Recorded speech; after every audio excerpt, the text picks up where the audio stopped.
Thank you, Zico, and good afternoon, everyone. Very warm welcome to ICRA's first half FY24 Investor and Analyst Connect. Let me provide you with broad highlights of our financial performance in the first half of this financial year. The ratings business delivered a strong revenue growth of 11.8% year-on-year, and our subsidiary, ICRA Analytics, delivered a growth of 4.4% year-on-year. Overall, the top-line growth was at 8.6%, reflecting in a robust PBT growth of 17.6%. ICRA Ratings revenue continued to grow despite headwinds in the bond market and in the bank credit market.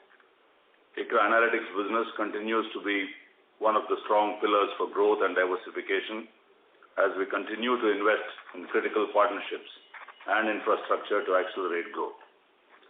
We continue to stay focused on enhancing our technology footprint to better serve our clients and to drive growth.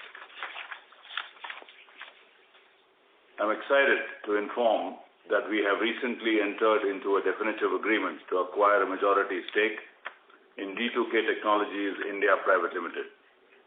D2K is an established provider of software solutions to banks and other financial institutions.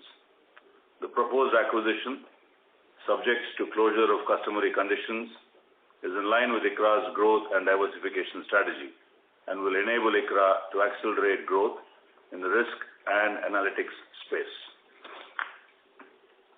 Other highlights for the first half include: Number one, appointment of Mr. Jayanto Chatterjee as the MD and CEO of ICRA Analytics Limited. JC, as he is commonly called, will be responsible for shaping business strategies aligned with the group's objectives, product and revenue diversification within ICRA Analytics, and business transformation. JC has been a part of senior leadership in ICRA over the last 28 years in a number of different roles.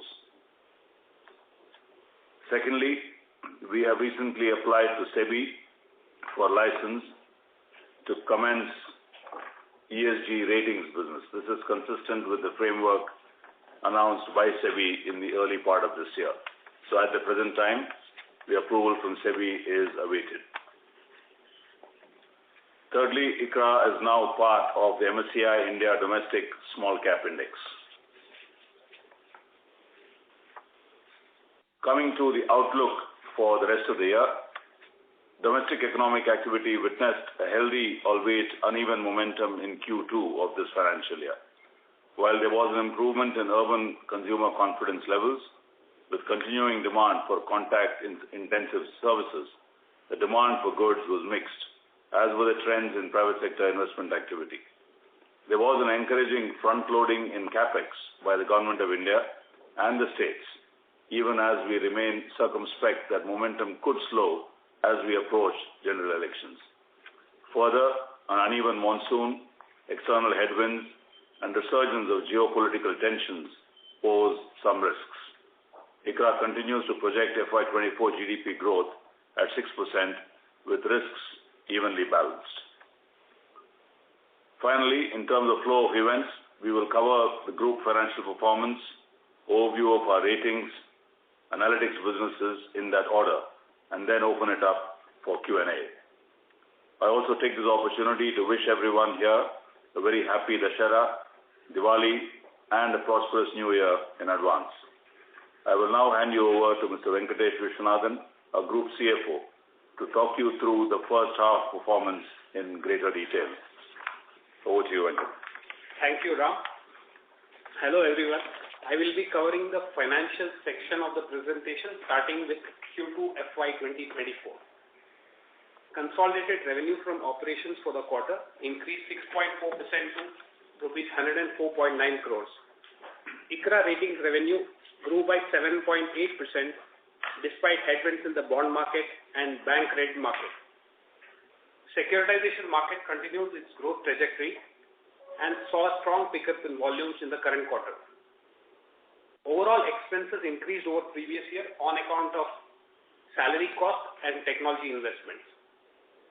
Profit before tax for the quarter was rupees 47.3 crores. For H1 FY2024, consolidated revenue from operations increased 8.6% to rupees 207.6 crores. ICRA ratings grew 11.8%, whereas analytics growth was 4.4%. The overall growth for H1 was positive for bond issuances, bank credit, and securitization market, which reflected in a robust performance for rating business. ICRA analytics growth was led by knowledge services. Overall expenses increased over previous year on account of salary cost and technology investments. Profit before tax increased 17.6% to rupees 97 crores. That was the update on the financial section. Thank you, and I now request L. Shivkumar to take over the balance part of the proceedings. Thank you, Venkat. Good afternoon, everyone. I'm Shivkumar, and I head the business development function for the ratings business. I will talk about the rating business in two parts: the business environment that we have seen in H1 FY24 and the outlook for the same for the rest of the current financial year. Firstly, the business environment. In H1 FY24, bond issuances and bank credit showed a good growth. Bonds were up by 43.5% year-on-year, and bank credit outstanding at the end of September grew by 6.5% over that in the end of FY24. This growth really came about in Q1, helped by a transient dip in bond yields and a good demand from the industries and services segments for bank credit. Q2, however, faced headwinds in both the bond and the bank credit segments. The former due to volatile yields and the latter due to tight liquidity. RBI had imposed incremental CRR in the August monetary policy, as you would all recall, which got reversed subsequently though. CP outstanding too saw good growth in Q1, but a sluggish Q2. The sluggish credit market of Q2 was far outstripped by the surge of Q1 to support the H1 growth numbers. Securitization volumes, however, were strong in Q1 as well as in Q2.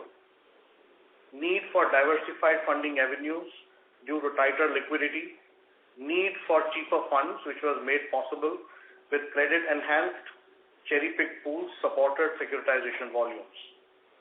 Couple this with good investor appetite for pools from NBFCs, both large and small. This helped the securitization business. ICRA's revenue growth for both Q1 FY24 and Q2 FY24 reflect these trends observed in the bank credit and bond market, with the swings somewhat moderated for ICRA by its consistent market position in securitization segment. I will now move to the outlook. We do not give future guidance. Government infrastructure spend, working capital requirements from industry, and demand from NBFCs will continue to spur growth. These would, to some extent, get tempered by the prevailing credit market conditions, including uncertain yields and tight liquidity, the latter being a result of attempts at inflation management. Overall, for the rest of FY24, we believe that credit offtake would happen on expected lines. Thank you. That's all from my side. I would now hand you over to K. Ravichandran, our Chief Rating Officer. Thanks, Shiv. Good afternoon to all the participants. Over the next few minutes, I'll be covering the performance update on rating operations. We finished the off-year ending September 23 with further improvement in the rating accuracy metric, namely average default question or ADP. We ended the off-year with an ADP of 95.1% as compared to 93.3% as of FY23 end, and long period average of 76%. The higher the ADP, the more accurate are our ratings collectively. Other rating accuracy metrics, namely cumulative default rate and rating stability, have also seen significant year-on-year improvement. You can refer to our website under Rating Performance for granular details. It's our endeavor to maintain such rating accuracy levels in the coming years. Moving to other performance trends, in H1, the proportion of entities whose ratings were reaffirmed or remained unchanged was at 81%, closer to the long period average of 80%. The credit ratio of ICRA assigned ratings at 2 times in H1 reflected the persistence of the momentum in rating upgrades and continuation of the trend seen in the previous 2 fiscals, even as the net upward pressure on the ratings was seen to be on the path to normalization. In a similar vein, the upgrade rate of ICRA assigned ratings moderated to 14% in H1 after peaking at 19% in FY22. This reflects a normalizing upgrade momentum post 2 consecutive years of tailwinds in the operating environment that had followed the trough induced by the COVID-related pressures on credit quality. Likewise, the downgrade rate is seen to be on the normalization path and reached upwards in H1 vis-a-vis the previous 2 fiscals. ICRA continued to expand its research and initiate strategic market outreach and events in Q2. The company hosted a high-profile market event on electric vehicles and renewable energy in New Delhi, where Sri R.K. Singh, Honorable Cabinet Minister for Power and Renewable Energy, shared his insights as the keynote speaker. We also organized a joint conference with Moody's with the theme India Credit Conference. Both the conferences saw high-quality panel discussions, resulting in positive feedback from the audience. The company initiated 11 webinars on various focus sectors and participated in 20 market events as thought leaders during the quarter. Some of the notable webinars were on banking, NBFCs, pharma, and outlook for FY24, which saw overwhelming participation from the investors, lenders, and industry participants. With these remarks, let me hand over the floor to Jayanta Chatterjee, MD of ICRA Analytics Limited. Thank you. Thank you, Ravi. Good evening, everybody, and I shall take the opportunity to share an overview of the business of ICRA Analytics Limited, IAL for short, which we refer to as the non-ratings business for the group. For each of the 3 businesses in IAL, I will cover the current environment in H1 FY24 and also briefly touch upon the outlook. Knowledge services is our largest vertical, and in H1 FY24, it continued to drive growth for analytics, ICRA Analytics. Although inflationary pressure continued and geopolitical concerns remained unabated during this period, we were able to further expand our value-added services for our anchor client. The outlook for the business remains strong, driven by trend towards digitization and AI-driven automation. We expect that focus will remain on business transformation, data analytics, and technology services. Our clients' businesses would be driven by refinancing requirements post high volume issuances in the pandemic run, which is expected to also benefit us in turn. Moving on to our second business vertical, which is market data, the regulatory push for risk management, data transparency and reporting continued to drive volumes in H1 FY24. We expanded our coverage during this period to provide newer services like stress testing and also enter into tie-ups with global data providers such as FactSet, Bloomberg, and ICE to service other large markets, including global markets.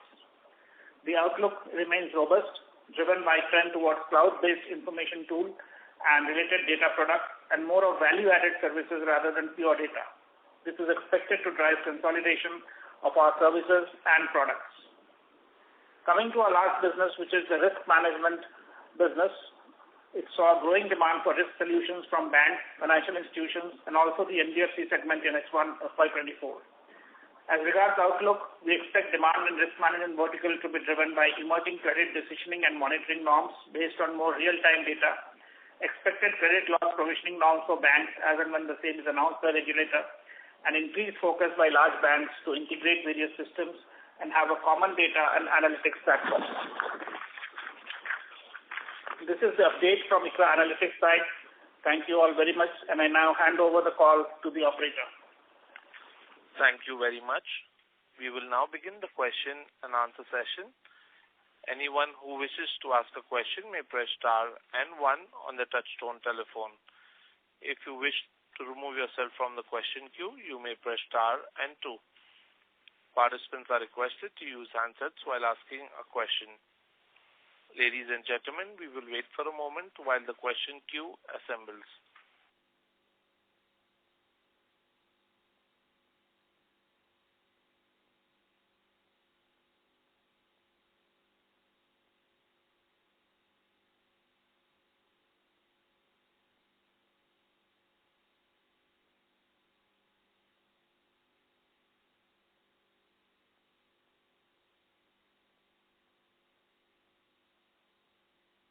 Our first question is from the line of Rajiv Mehta from Yes Securities. Please go ahead. Yeah, sir. Thank you so much for giving me this opportunity. Congrats on good performance. So my first question is on the domestic ratings growth. So we have seen sequentially some moderation in growth. While you've outlined the macro reasons behind the same, but can you give us more color whether there were any reasons specific to ICRA, like any market share movement, any pricing movement, any change in segmental mix, etc.? Yeah, I will respond to that. I'm Shiv Kumar here.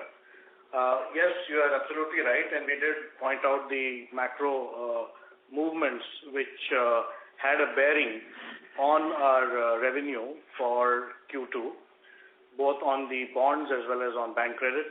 So essentially, it has indeed been the market environment which had a deep influence on our revenues. If you look at our own position, I would say by and large our position remains stable. Our strategy, our approach also remains stable, which is we are very mindful of what kind of business to pick up, in the sense the business has to be profitable enough. And as we've been maintaining over the last couple of quarters, our trust is focusing on growth segments, which is infrastructure and NBFC, where we have by and large maintained our share. And these are the segments where we've also been endeavoring to push our yield up, which is in line with the premium position which we enjoy in the debt market segment specifically, where we are surely one of the preferred rating agencies. So I would say by and large our position is stable and our approach too has been very stable. Got it, sir. So how should we look at, I know that you don't guide specifically, but since we have seen some choppiness, I mean, the first quarter the revenues grew by 16% Y&Y, the second quarter the revenues have now grown by 8%. Do you see more hangover because of tighter liquidity conditions? I mean, I think you spend it out, but how should we pivot our growth expectations in the future? See, I would say you look at FY24 as a whole. As I mentioned in my remarks, that we are on track and our expectation of credit pickup, which is the same as we mentioned in the earlier investor call. To some extent, you are right. Q1 saw a little bit of front loading, particularly because there was a transient dip in bond yields. So most borrowers would have made good use of that, which possibly the one way of looking at that is that got reflected in some bit of a dip in Q2. I would say look at FY24 overall. We still maintain that the credit offtake should happen on expected lines. And Rajiv, just to add, probably maybe to look on a standalone Q2 basis, maybe not be a fair representation. H1 would be a better representation than a Q2. Got it. And second question is on ICRA Analytics and specifically knowledge services.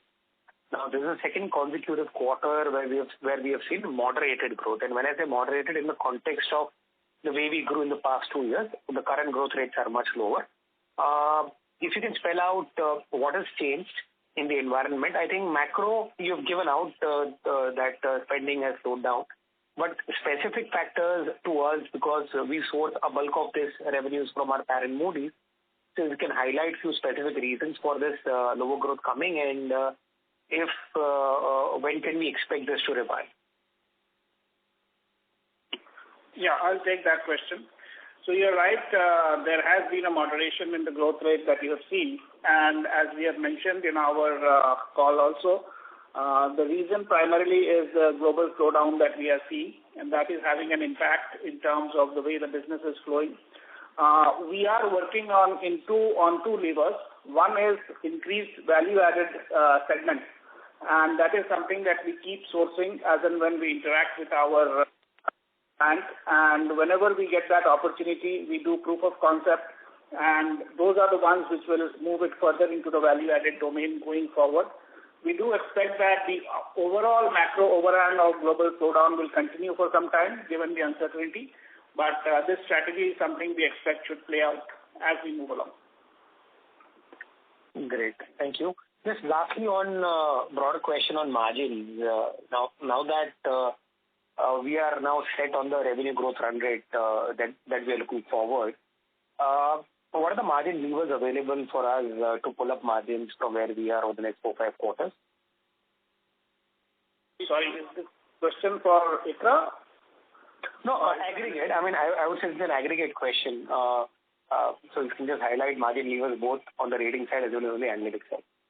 Venkat, would you like to take that? I will pick this up. See, from a lever perspective, I think if you look at the analytics side, it is largely the headcount. I mean, there could be some lever in the way we, look at our utilization. So there will be some level playing that we'll have on the headcount if, we are not able to get an uptick on the business. As far as the rating side is concerned, I think it is a level play. I mean, it's largely linked to revenue. But having said that, the kind of investments that we are looking in technology, I think that will eventually get us an operational efficiency and process efficiency both. Rajiv, Ramnath Krishnan here. I mean, if you look at the margins, you have to look at it, obviously, at a business level. If you look at ratings, despite our continued investments, in technology and in people, we've maintained our margins, in the ratings business. And for the reasons, explained, by JC, the non-ratings business housed in our subsidiary ICRA Analytics, that has seen, some dip. But as things, stabilize as we go forward, we expect, that to improve as well. And then we expect overall margins to also start improving as the benefits from our technology investments, start delivering as well. Got it, sir. Thank you so much for answering all my questions and best of luck. Thank you. Thank you. Our next question is from the line of Balaji from IIFL. Please go ahead. Good afternoon. Thanks for taking my question. I have two questions. So first is on this recent JP Morgan announcement of inclusion of Indian bonds in its emerging market index. Could you talk a bit about how this would be positive for Indian markets in general and how this would help deepen the Indian bond market? My second question is on the knowledge services segment again. So if I look at it, most of it is related to your parent Moody's, and your annual revenue run rate is somewhere around 150 crores or a little below $20 million. Now, while you have talked about inflationary pressures impacting this in the short term, shouldn't this be largely immune to macro slowdown, considering that this $200 million is minuscule compared to the segmental revenues of both Moody's Analytics and Moody's Investor Services, both of which I understand are north of $2.5 billion of annual revenue. And a related follow-up is that even if one were to assume that you are susceptible to a slowdown at Moody's own numbers, as I look at their financials, appear to have bottomed out in late 2022 and early 2023. And they have been largely recovering since. Of course, we have only one extra quarter of data, but at least that seems to be suggesting a recovery. So, how should one reconcile this and the slowdown that we have seen in the knowledge services segment? So those would be my two questions. JC, would you like to take both? Yeah, I will start with the second one. So you're right that, on a broad level, definitely the macro should have limited impact, as you say. But nevertheless, one must keep in mind that ICRA Analytics is not the only service provider to this client. There is also an insourcing which is done. So they have a center which does the similar kind of work in India, and there are also centers across the globe to which this work is outsourced.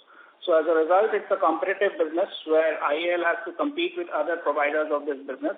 And while we have been able to maintain our position in this market, definitely our stability of our processes, And the way in which we have scaled up the business is testimony to the fact that we have been able to derive a lot of efficiency, which is also driving business this side.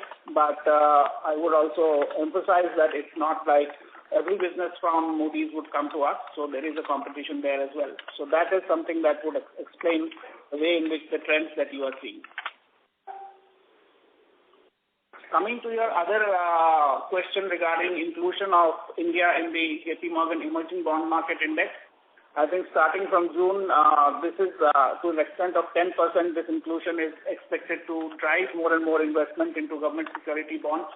We are already seeing that some discussion has started around this factor, and we expect that as we move into the next year, that is FY25, there should be increasing interest in government securities and government bonds, investment in Government of India security, which should definitely help our own bond markets, grow from the way they are at the current moment. So this is a positive. The overall 10% may not be reached immediately, but it will scale up over a period of time. So we expect that gradually, as we move into the third and fourth quarter of FY25, this trend should be more prominent.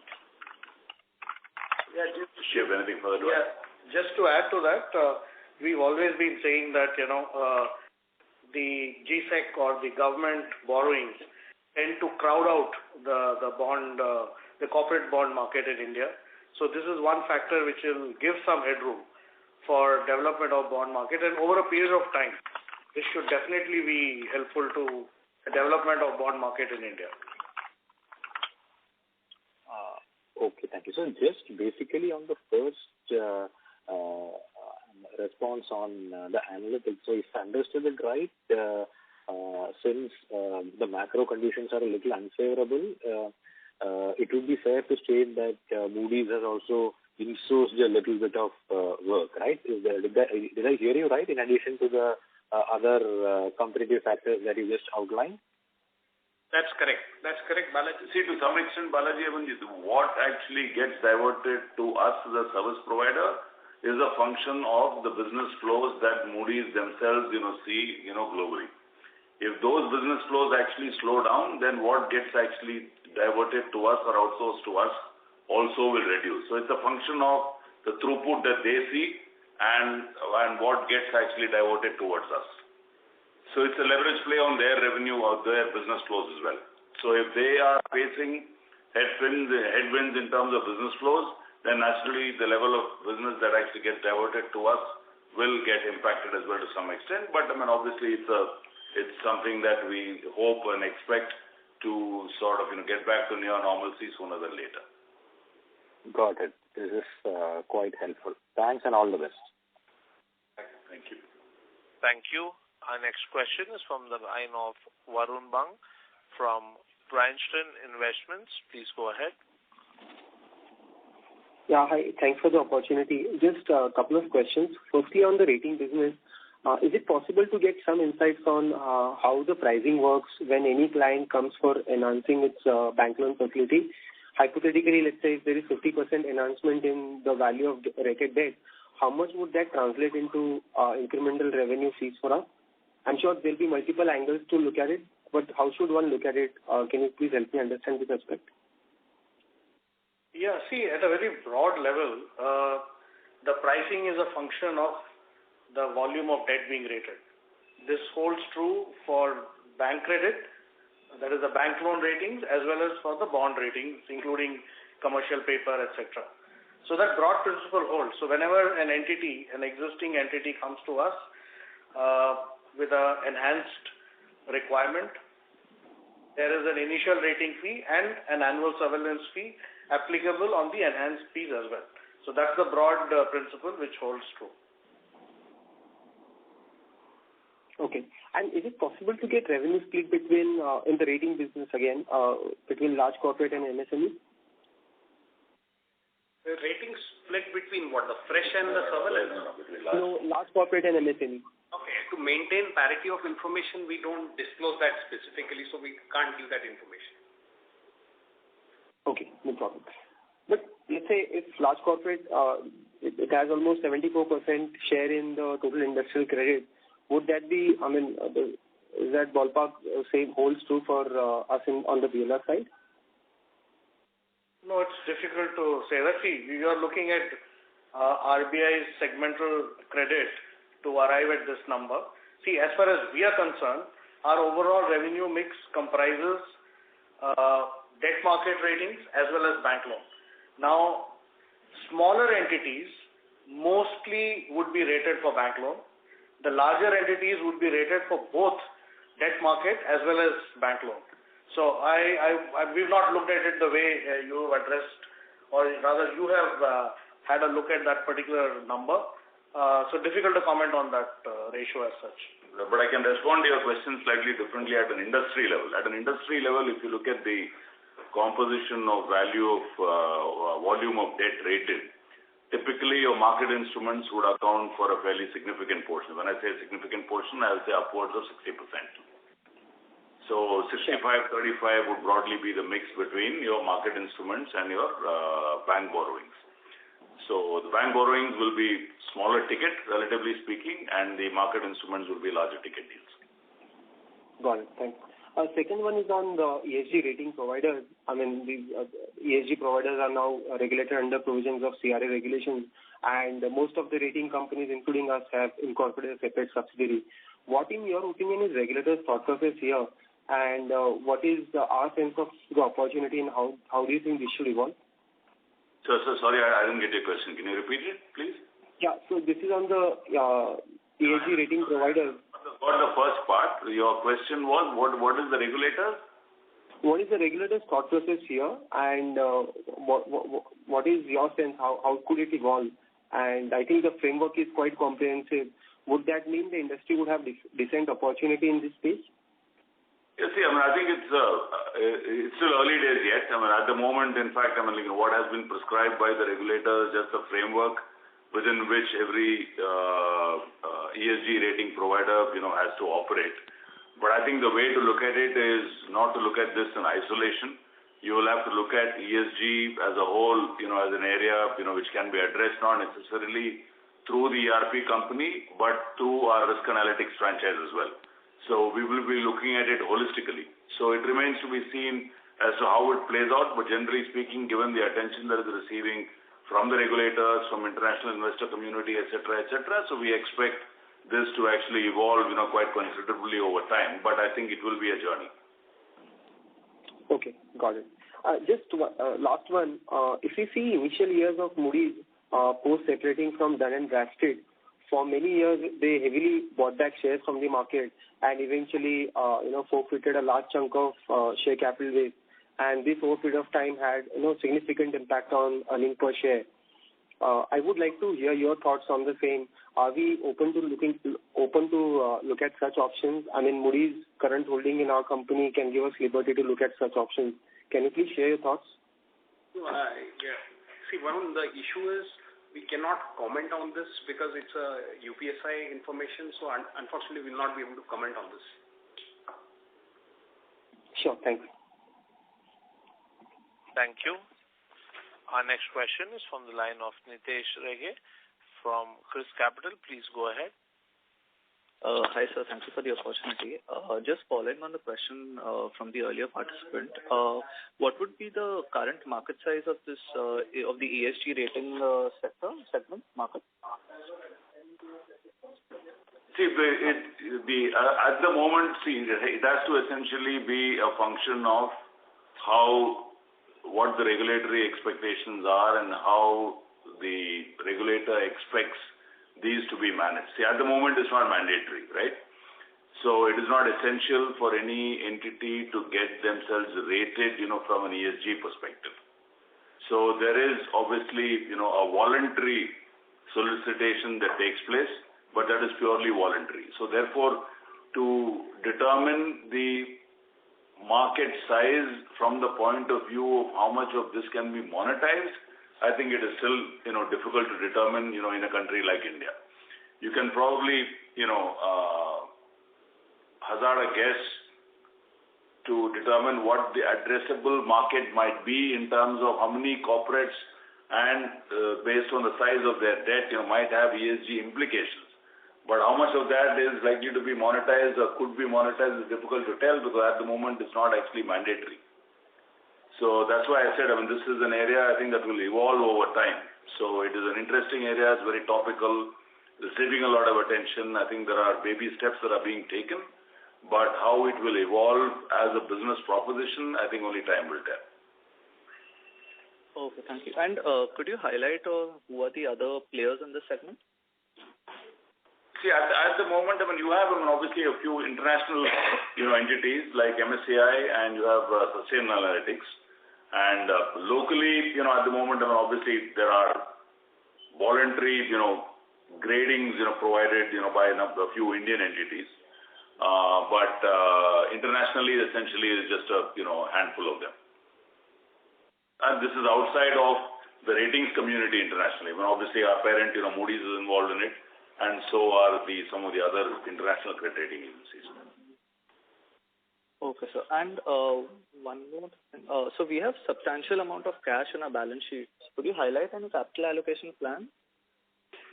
So we constantly evaluate our capital allocation, and you would have seen in the past that, based on that evaluation, we have increased the dividend payout, obviously. We have also had a recent announcement about the acquisition of D2K, and we assure you that we will continue to relook at this on a periodic basis and ensure that we maximize value to our stakeholders, all stakeholders. Could you also highlight the synergies you're looking at from this D2K acquisition, and any thoughts on it? Shubham, would you like to take that? Yeah, sure. Yeah. Thanks for your question. So this D2K acquisition is in line with our growth and diversification strategy. So overall, ICRA revenue, is well diversified currently between ratings and research and analytics. Now, this acquisition of D2K further helps us to accelerate growth in risk and analytics space. So what we see is that ICRA's brand, sectoral expertise, existing client engagement, a very strong in-depth entrenchment in BFSI, coupled with D2K's domain and technology, will create significant value to clients in the risk and analytics space. And how large is this segment, and who are the other major players? So this segment, if you see, is very large, and there are a lot of fintech companies also who are growing very, very rapidly in this risk and reporting and compliance domain, serving the BFSI. So there is no sizing as such. There are no reports, but market remains very large. We have similar products like EWS, which is the flagship product of D2K, with the brand of CRISPAC. So we have competing products from Victory or a CrediWatch, Top 42, etc. To answer your question a little differently, see, the addressable market is essentially the entire lending community. So that's your entire BFSI space, and this is again constantly expanding. And naturally, this is a area that's constantly and rapidly evolving. There are a number of new regulatory requirements that actually keep coming into play. So therefore, these analytics tools will also have to be, up to speed in keeping with the market developments. So I think as an opportunity, I think it's enormous, and I don't think that's going to be a limiting factor at all. Okay, sir. Thank you. That's all from my side. Thank you so much. Thank you. Thank you. Our next question is from the line of Ravi Purohit from Securities Investment Management Private Limited. Please go ahead. Yeah, hi. Thanks for the opportunity to ask the questions. Just wanted to, get your sense. Mr. Ravi, may we request you to use your handset, please? Your voice is muffled, sir. Yeah, can you hear me now? Yes, that's better. Please go ahead, sir. Yeah. So my question, basically two questions. One is, I think we mentioned about margins and we were able to kind of maintain margins, but that's more on a YY or a quarter-to-quarter basis. But if you look at the overall rating margins profile compared to the last 10 years average versus last 2 years, we are probably at the lowest margin profile that we've ever been in our history, right? 10, 15 years of history. So we are at the bottom of that margin. So is any color that you could kind of share on where do margins go from here? Is this the new norm? Is this a new level that one should expect? Or there are enough levers for us to kind of either operating leverage, growth, or whatever that we are working with, and that we could expect some normalization of margins to happen in the ratings business.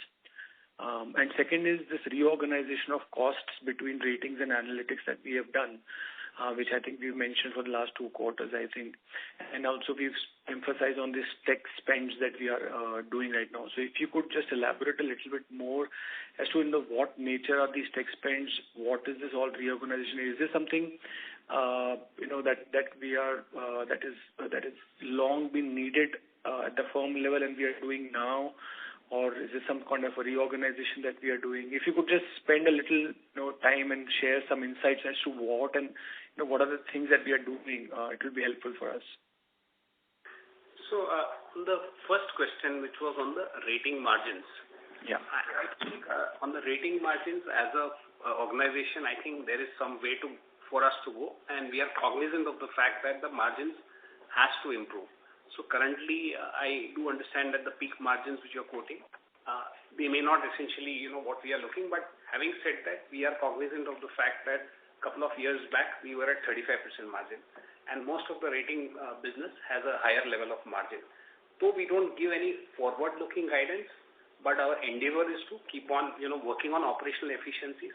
There are 2 levers essentially in the rating business. One is obviously the pricing and what you call as increasing up the revenue, and the second is mostly on the cost side, which is operational efficiencies. I think these 2 are a focus area for us as a management, and we are working towards that and trying, and will, our aim is to improve the margins year-on-year basis. So that's what the best we can give, at least from a forward-looking basis. This is what we can answer. So sorry to interrupt you. So the reason actually I asked that, when I look at, let's say, CRISIL from last 10-15 years point of view, right? It's not like CRISIL has faced some immense margin drop in the last 2 years or 3 years, right? So their margins are actually pretty much at the long-term average, right at the long-term average, right?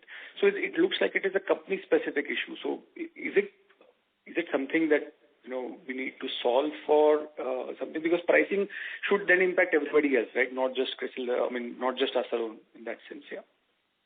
No, I think when I said pricing, in the sense pricing was one aspect of it, I also did mention about the operational efficiencies, which is on the cost side. Obviously, we are working as a strategy. That's where the tech spend will also come into play. So it's not a single strategy purely linked to price.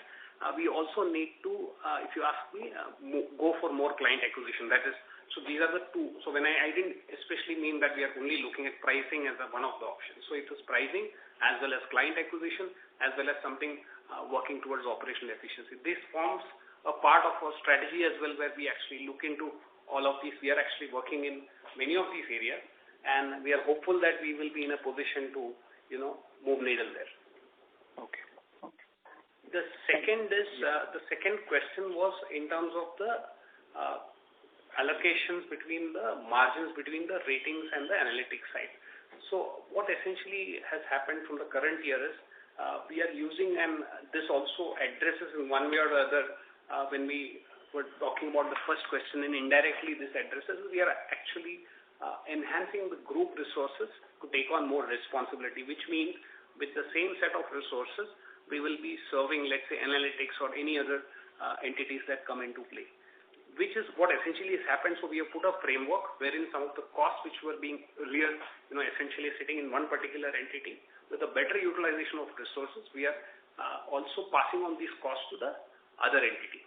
So this is, so at a group level, yes, I do agree that at the initial stage you will not see, because it's a net, it will not have any impact. But eventually, this will lead to with the consolidation of the corporate group, eventually we will see some kind of an efficiency flowing in a couple of years. Now, just to elaborate further, the corporate functions particularly, like your finance, compliance and legal, secretarial, etc., etc. So we had duplication of infrastructure, if you like. We had infrastructure at the parent level, and then we had similar infrastructure established in some of our subsidiaries as well. So what we did at the start of this financial year was to agree a shared services framework where all the corporate functions are essentially managed, centrally, and to avoid such duplication, and with a view to deriving better operating efficiencies. And naturally, this shared services framework that we got into also would result in a cost charge being applied based on how the resources are allocated. So it results in better operating efficiencies, number one. Number two, your segmental profitability, what is actually getting reflected or what will get captured, going forward, will be a truer reflection of the actual profitability. Okay. And the third was some color on the tech spends. So I think we will bucket this into 3 or 4 so that you get a clarity on where we are looking at this. So one is there is some amount of stack up or a catch up that we call, where we actually need to do an investment. So that is a component which is out of the overall scheme of things. It is small, but there is a amount involved which would largely reflect the infosec, the controls, and those kind of stuff. The second piece of this technology investment when we speak about is about when we look at investing more in products or client-related assignments or delivery, where we can enhance delivery of our products or solutions to the client. So there is a amount of investment that is happening in this bucket as well. The third bucket where we say is largely trying to get operational efficiencies. This involves a relook at the process and automate the current process that we are and see if we can generate any efficiencies there. And the fourth part of this investment is also a bit futuristic, where we are actually relooking at the model and see if we can adopt some of the latest technology, something like AI at a faster pace. So to address the tech spend, it's 3 or 4 areas that we are looking into it, and there are spends happening across these areas as we speak. So would these spends be more like you spend? So if I have to share an analogy, it's like you're running on a treadmill. For you to be at the same place, you keep running, right? So are these spends in the nature of that for us to be relevant, we need to kind of keep spending these every year, or do we actually see some monetization benefits out of these, either in the form of higher business or higher margins? We see so one of our core strategies is to use this and obviously enhance the margin. So when we spoke about ratings at the earlier part, and we did see that we have a journey, I think this technology investment should play a significant role in helping us meet that journey or the margin aspiration that we have. So to answer your question, there is a fair amount of that recurring treadmill running, which is what you said. But having said that, there are something which is definitely is going to be margin accretive. But having said that, there is an amount of time that it will take, so that is something which we have to call this for. Okay, great. And so the second part of my question is basically on this the outsourcing business, the ICRA analytics part. How does one kind of look at evolution of this business, right? So there was a phase where we kind of grew fairly nicely many years back. Then there was again a phase of lull where for 2-3 years we did not grow, and then again post-COVID there has been a very strong 3-year period when we virtually doubled our business in the outsourcing piece over the 3.5-year period, right? And now again we've hit like 2 quarters where the growth has kind of come off dramatically. So is it like project to project, or do you have to kind of keep looking for newer projects within the Moody's universe? And so how because I mean the scale is like really small even now, right? It's like aggregate basis rate is not even 200 crore per annum, right? So there is a large opportunity. So how does management look at growing this business or evolving this business over a period of time, and how should we as investors kind of assess and say that look, things are sometimes you may have a few quarters or a year or 2 where it may consolidate, and then you can have another leg of growth coming in from different divisions or segments. So if you can just give some color on the path to growth to this business.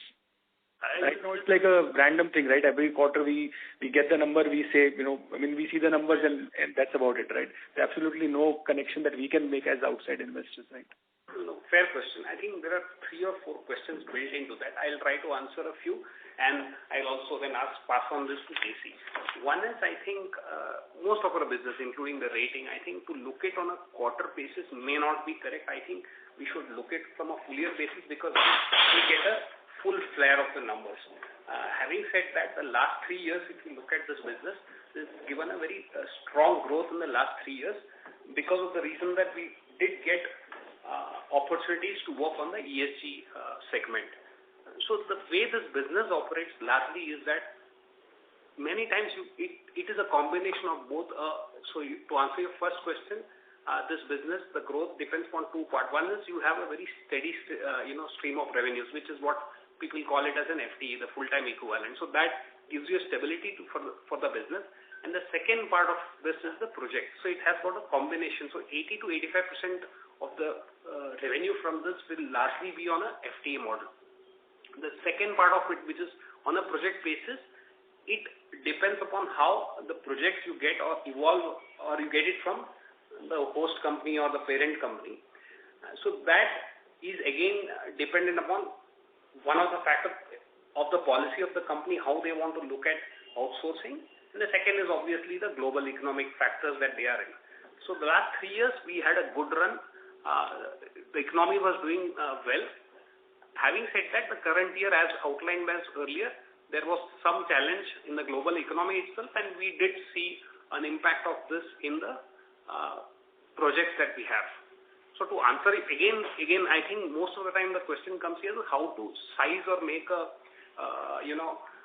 create or see how this business grows in future. I think JC did cover this. We have to compete with other service providers to get business. So there is no free lunch from Moody's, and it's also from their governance perspective. It is more than fair for them to ask us to price ourselves well and be competitive. So we compete like any other service providers with them and win business. Having said that, I think we have a track record last 4-5 years where we have actually delivered well, and we have a continuing relationship with them, and we are confident that this will help us grow. Coming back to the next question, the forward-looking is a bit tricky that we don't get into that space, but I think I've answered most of the questions. JC, you may want to add any points here. Yeah, sure. Venkat, I'll just add a few points to what you mentioned. While, the growth that you are seeing in the last 3 years has been robust, what has driven this growth and the capabilities that we have imbibed, which are helping us to grow, is basically very strong process capabilities in data extraction, data analysis, and also in very specific verticals of Moody's, which has helped us to grow the business. Now, as we mentioned earlier, a certain business in ESG which came to us has grown quite a lot, and that's something which has supported us in the last 2 years, I would say. Going forward, our endeavor always is to look at these kind of segments where value-added component is high. And as you know, the way financial markets are evolving, these businesses will keep coming in the fold of our client. And the way in which we can capitalize on it is our proven expertise in process excellence, which is very well recognized within the system. So I would say that, a project can have a certain volatility around the baseline of 15, but these projects we expect we should be able to capitalize on more and more as we go forward. So to answer your question, you would see certain volatility, but there would be areas where we can capitalize on our excellence, and we are very sure. Not only that, we are also looking at non-Moody's options, and we are exploring the market to see both on domestic as well as on global front as to where we can go with our capabilities in process excellence and data analytics, which can service the financial markets in US very well. And it's a question of, finding and growing those plans as we move along. Okay. Thank you so much. Can I ask one more short question? Yeah. So, this is basically regarding our the acquisition that we've made of D2K technology, right? Now, this is probably one of the few acquisitions we've made in a long time in the listed company, right? So, If you could just spell out or just share our strategy behind what kind of areas are we looking, and what kind of skills are we looking to acquire skills, or are we looking to acquire clients when we do M&A, right? So in something like a D2K, is it like, will it add skills to our capabilities, or is it going to add clients, or how does, because many times it so happens that when you have a lot of cash and you get opportunities, even if the opportunity is not as attractive or as let's say profitable as our current existing business, we may still end up doing it. Does it really make sense to do it? We only know after like 3 years or 4 years or 5 years of having acquired the company. So if you could just share what goes into our minds as to with regards to these acquisitions. Sure. First and foremost, the first box that needs to be ticked is to see whether the business that we are acquiring or we're looking to acquire provides synergistic fit to what we do as a business and what we want to do, as a business. So essentially, to answer that differently, it has to be related to risk analytics, and which is core to our franchise. So that's point number one. Point number two, we naturally, would like to invest only into those businesses that are either profitable already or where we have a clear line of a clear visibility into when the operation might become profitable. So we're not looking to invest for the sake of investing. So it has to bring value to our franchise. It has to be synergistic to what we do at the present time, or for that matter, areas that we want to get into. So it has to be essentially at the present time, we're only looking at risk analytics as, an area where we would like to expand. Naturally, when we actually make such acquisitions, first and foremost, it needs to be an established operation. It needs to have pretty good acceptability in the market, and naturally the expectation is that we will take over the customers that they have as well. And what we additionally look for is the value that they can bring from a tech stack perspective, which we can use across the board in our various group entities. So, and in this particular instance, we believe that all these boxes have been ticked, and which is the reason why we have signed this definitive agreement. But whenever we look at such opportunities in the future, all these parameters will be evaluated in detail, and only if these boxes get ticked. And of course, I'm not for a matter, for a minute, discounting the cultural fit. That's obviously very, very important. That's something that we look at as well. But these are the parameters that we will typically look at whenever we look at opportunities in the inorganic, space. Okay, wonderful. Thank you so much, and all the best. Thank you. Thank you. Our next question is from the line of Kunal Thanvi from Banyan Tree Advisors Private Limited. Please go ahead. Hi, thanks for the opportunity. So my question was on, I had two questions. First was on the employee cost. When we look at our employee cost, it has grown at a faster rate than our revenues, and it has been growing for a while. Can you throw some light on, what's happening there? Is it like we are restructuring our teams, or we are seeing upfronting of in terms of, employee addition, or it is normal wage hike? How do one look at the employee cost growth rate for both, analytics business and the ratings business? That is my first question. And in terms of the investment phase, so when we look at our cost OPEX, both on the technology side and employee side, overall we've seen, there's been quite a few money going behind both of these aspects, and you touched upon the technology side. But if you were to think from, the phase of the investment, where would we ICRA as a company is in the phase? Like, are we in the middle of the phase, or we are towards the back end of the phase in terms of, this OPEX investment? So that, that can help us understand from the margin, incrementally how much, growth we will see in cost compared to, the revenue growth. So these are the two questions that I have. So there were two questions. One is on the employee cost. How do we look at it? So we are pretty much done in terms of what correction we had to do last year. So if you take an H1 cost, I think it will give you a fair representation of how our costs will be, at least for a full year. I'm not saying that, from a forward-looking perspective, but I'm saying it will give you a fair representation. That was the first part of your question. That was the answer.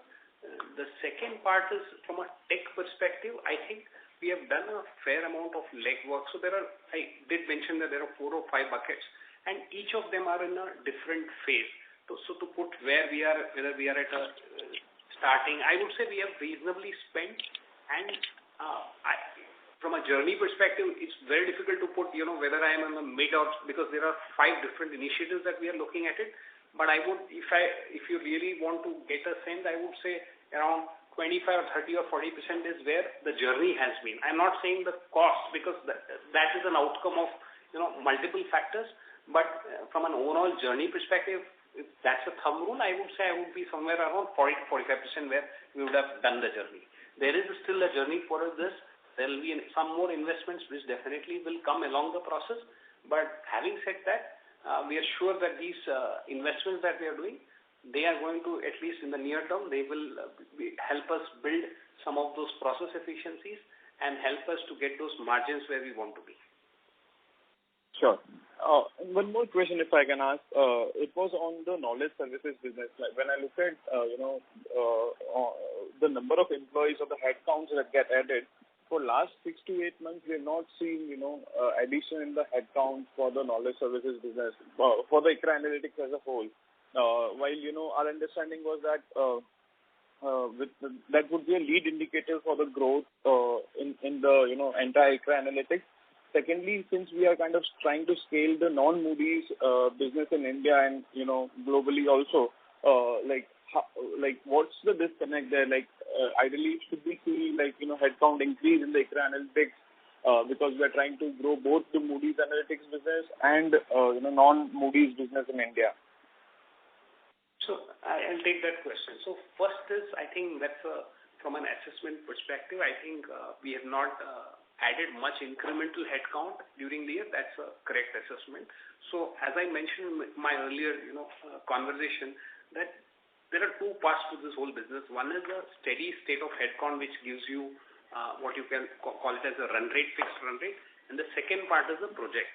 So in every year, what typically happens is your 80 to 85% of your revenue comes from the what you call it as a full-time equivalent or an FT. And there's a lot of leverage that we have, wherein that 15%, depending upon how the client's budget, how their economy works, you will be able to, leverage and get more out of it. So the H1, what we have seen right now, and as outlined by us earlier, we did see some challenges in the global economy, due to which that's where you've seen we also outlining that as a reason where we have seen a muted growth in the knowledge services. So that piece is correct. But having said that, I do believe that, Moody's did have a good quarter, the last quarter at least. And I'm not saying that, we don't give a forward looking, but that gives us some hope that the 15-20%, whatever is left or possible on the table, there could be opportunities for us. So it's not that plain that, the headcount addition doesn't happen means this just gets back over. You still have an ability, and depending on how we are able to see that transaction, we will be able to, leverage and get out of it. So the answer is, it's not that the headcount itself will play, but there is a project part also which will help us grow. And also, in the knowledge services business particularly, as you rightly said, the headcount or the addition to headcount is a lead indicator. You must also understand that there is a lag between the headcount build out and the actual, business delivery. Because the way these contracts typically, evolve is, first we get an indication as to how many people will be required. We go through a proof of concept, which could be, a 4-month affair, or it could be 6 months or 8 months. Once that is actually done, and depending on the results and the efficiency of our delivery, the actual contract gets awarded. So the monetization of that could take place, either 4 months or 6 months or 8 months after initiation of the headcount build out. So there will be a lag. So it is a lead indicator, yes, but the lag could actually be, some months. Okay, sure. So does it mean that, for the projects that we would be expecting, say, in the H2, we have already built out it, the headcounts last year itself, because the lag would be say 6 to 8 months in some projects. Is that the right understanding? It's entirely a function of when the proof of concept actually the exercise starts. So it could happen at the start of the year, it could happen in the middle of the year, it could happen towards the end of the year. So it's entirely a function of when the need actually gets expressed to us by the other party. It could be Moody's, at the moment is Moody's, but it could be anybody else as well. Sure. And last question, if I can squeeze in again, is on the non-Moody's part of non-rating business. We in one of the interviews earlier, we had said that in next 5 years we expect that business to grow at a much faster rate. So can you throw some light on that part of the business, both in terms of the revenue trajectory and also in terms of profitability? Because if we look at last 3-4 quarters, the profit drag from X of knowledge services in non-rating has been increasing. So if you can talk about the growth trajectory part and the profitability part in non-rating business X of Moody's or knowledge services. Sure. JC, would you like to take that? Yeah. So X of Moody's, as you mentioned, there are two businesses. One is market data and one is banking and risk management. So in market data, we are providing valuation to AMCs in India, and this is going on a daily basis, and that's something which is used by the fixed income business, for valuing their portfolio. The other services that we have started in market data is in terms of rating trackers and treasury solutions, which are seeing traction as we move along, and not only in the mutual fund segment, but also in the corporates and the AIFs. We are seeing good traction coming from these products. So while you did mention that there is some kind of a slower growth that you are witnessing and some margin pressure that you are witnessing there, I would like to mention that the segments that we are addressing now and the areas of growth that we have selected, we should see much better performance in this market data as we move along. We have also mentioned that we have tied up with certain global data providers like Bloomberg, FactSet and ICE, and that should also see increasing revenue as we move forward into the coming quarters. The other thing is on banking and risk management, I would agree with you that traction has been a bit slow, but we do expect that with impending regulation coming from banking segment on ECL provisioning, there is a big opportunity which is lying there. In addition, NBFCs already have moved into ECL norms, and we are seeing good traction in that business as well. So even in the banking and risk management part, we expect that traction should be much better as we move forward.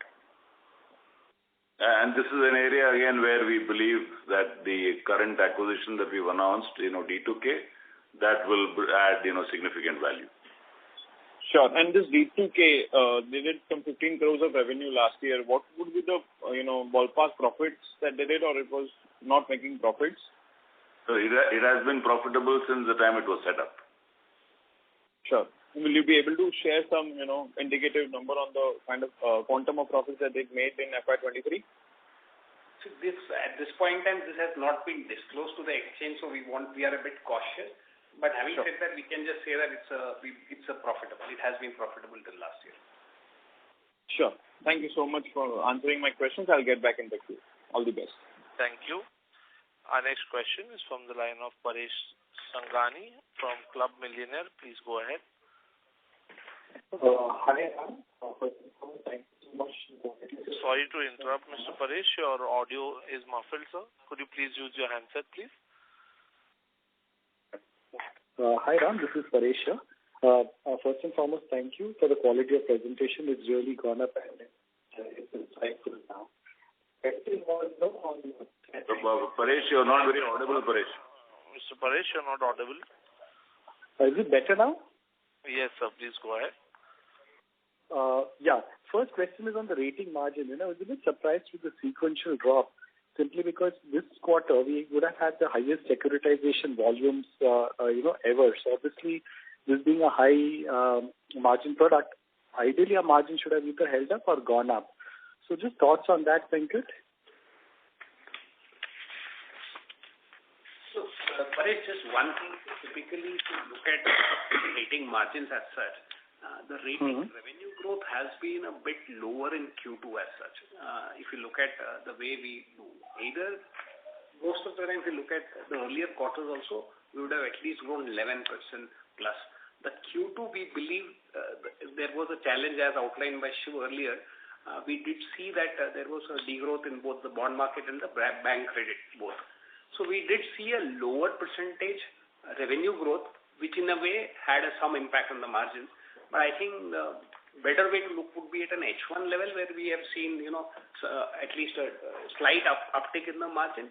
And we do hope that in the next 6 months, if the credit growth holds up, I think the numbers should, it should get reflected somewhere. But the Q2 was a bit dampener, especially at the market level. Okay. So within the rating space itself, in terms of revenues, a couple of factors. We see US interest rates hitting all-time highs, with a 5% yield over there and the rupee depreciation happening. Would you expect a lot of refinancing to happen from Indian corporates from the Indian domestic sources? So therefore, would you have a faster banking credit growth happen? And the second aspect within that was, we had seen about 20,000 odd companies across the credit rating space who had stopped rating completely about 4 or 5 years back, or maybe even 6 years back, right? With the credit scenario being very benign, are you seeing any signs of them coming back to the credit market? In terms of credit ratings? Yeah. See, we agree with you on this point. Domestic borrowings would be more economical, very clearly. That's a trend we've seen for more than a year now, ever since the Russia-Ukraine conflict broke out. So that trend continues. On your second point, yes, you are right that a lot of corporates are deleveraged significantly right through the pandemic phase. We do expect them to come back and borrow, but at the same time, these corporates are a lot more cautious today in terms of the investments they do, the timing of investments. All this is a function of what kind of demand they see. But we are indeed seeing a pickup or the early signs of pickup in private sector capex. Some sectors are already seeing it, for example, in steel, and there are entities which have enhanced the borrowing limits. So you're right. On both the points, you are right. It will get played out over the next couple of quarters. Okay. And within the analytics space, right, I saw in the presentation you mentioned that there is being a collaboration, or you're looking for a collaboration with leading global data providers for value-added services, right, within the knowledge services space, which is apart from Moody's. So were you referring to Bloomberg fact sheet and something like this? And can you talk a bit more about this in detail? Yeah, I'll take that. So essentially, in the case of FactSet, we are providing them with valuation data, which will be firing their attribution tools. FactSet has a lot of attribution tools which are used by their customers. So in order to use those tools, they need valuation data. So we are providing that data to them, and this will be used by FactSet clients to fire their tools at their end. So this is something that we expect will pick up, the utilization of this will pick up as we go along. The trend might be a bit slow initially, but as and when the familiarity grows, we expect this to pick up quite well in the coming quarters. So that is on FactSet.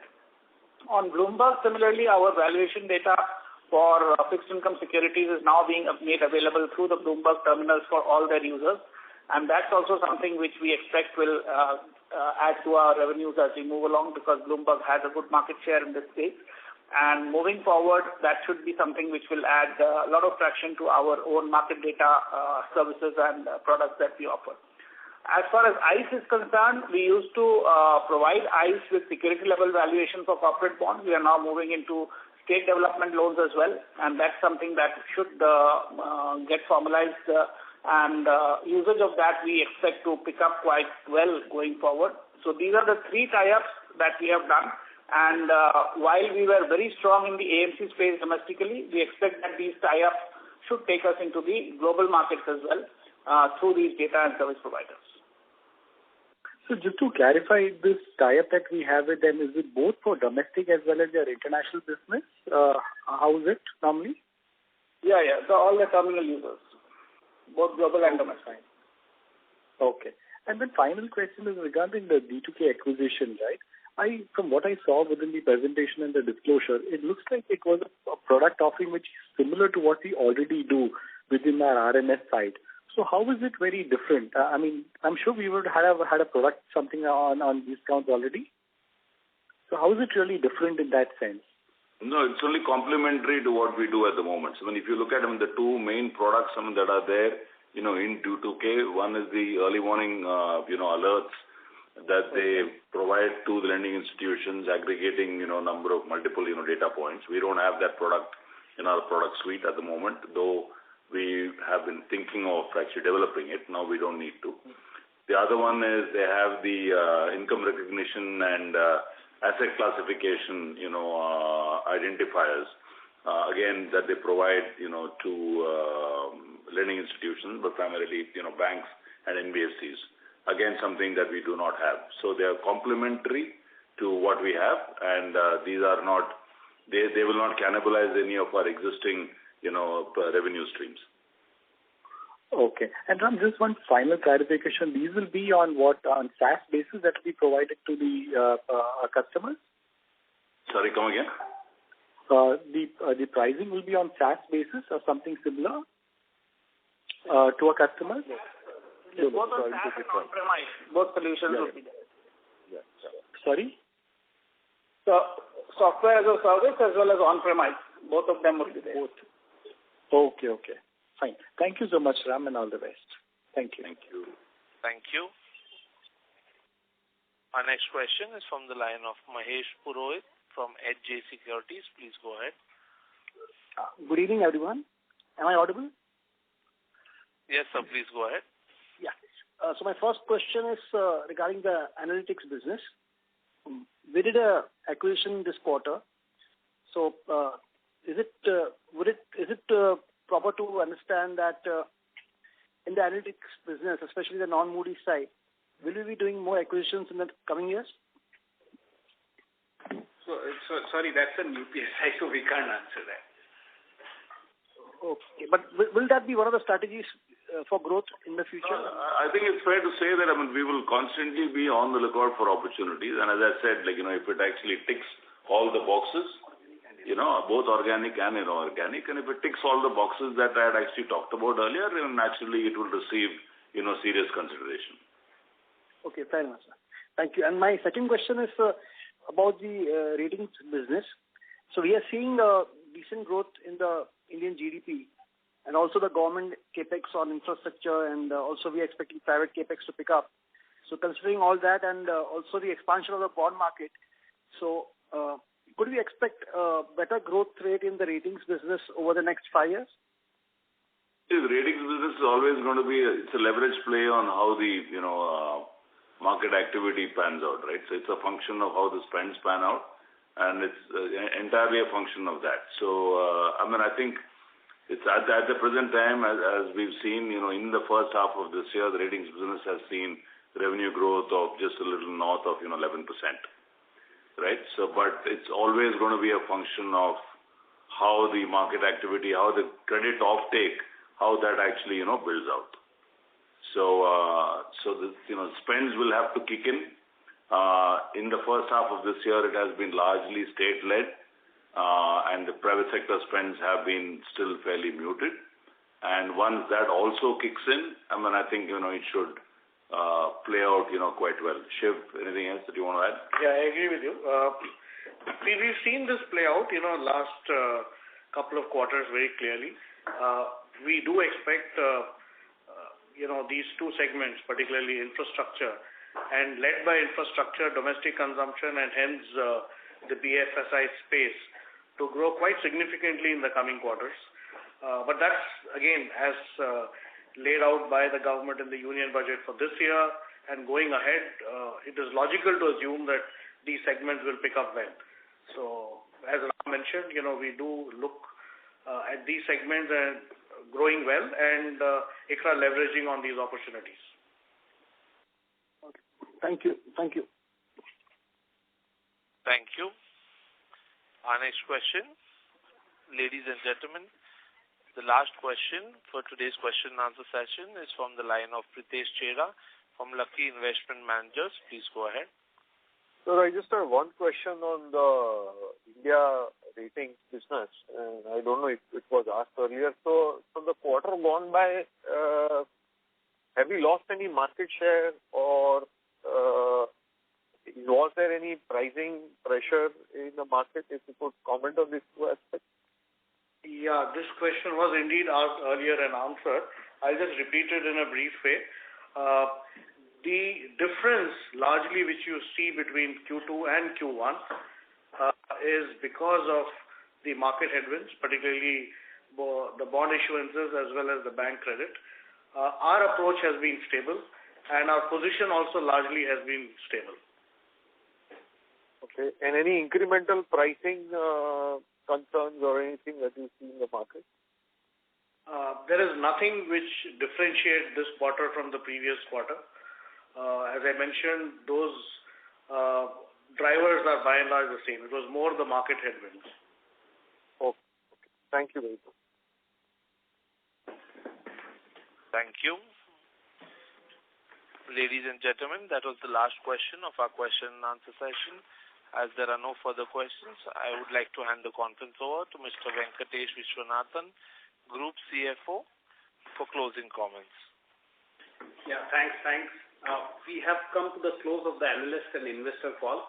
On behalf of ICRA management, I thank all the participants for their time and the insightful discussion that we had today. Thank you.